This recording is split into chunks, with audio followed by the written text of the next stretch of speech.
Today, we are going to discuss the progress we had so far in building my $1 million a year AI automation agency. By the end of 30 days, the goal is to have an agency that does 83,000 a month. Today is day 8 and we are officially in week 2.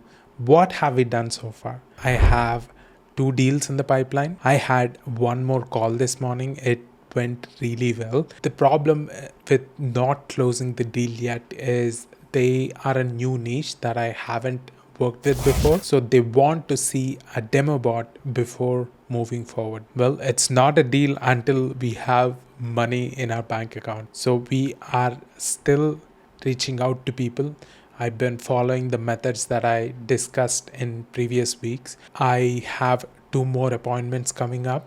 So, did I meet my milestones? Did I reach my expectations? Whenever I set goals, I focus on action oriented goals because those are the ones that we could control.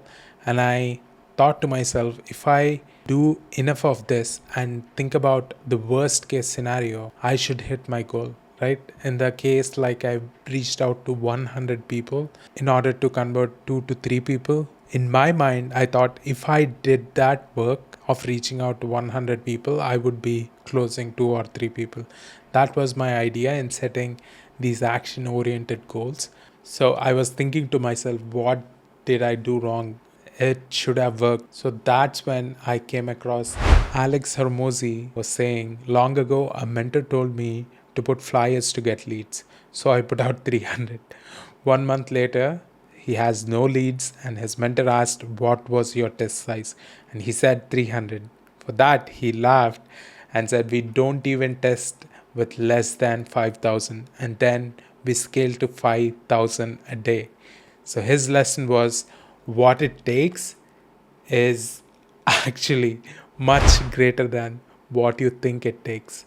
So my plan moving forward, it's a numbers game. That's what I know subconsciously, but it's so hard to put in practice. That's what I will do starting tomorrow. Let's see how high we can take that input. For those of you who are tuning in for tutorial based content, I will do that on weekends. That includes the e-commerce bot and a real estate bot. You will learn more on Saturday. Stay tuned for that. And I also want to provide something in this video, not just the progress update. So I want to teach you how to properly take testimonials. Some clients that I have seen in my previous jobs, what they would do is when we ask for a feedback, so and so company is great, they did a great job. Even though we went above and beyond, that's what they would say. The solution for that is testimonial.to. This is the link that you can share with your clients that you did the work for. Would you like to share your thoughts on our services? We will give them 3 questions to answer. Who are you and or what are you working on? How has this service helped you? And what is the best thing about the service? When you ask these questions, that will actually help them bring out all the best things that are about the product. Ideal case, we ask them for a video. If not, even if it's still text, getting that detailed review would help. And great thing about testimonial is you can use this embed code and you can use it at any number of places: social networks, your websites, funnels, emails, wherever you want. This is one of the great tools to have, especially when you're starting your agency.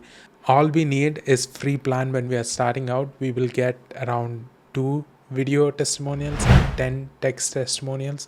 That is enough when you are getting started. And if you want to learn more about this challenge, watch this playlist next.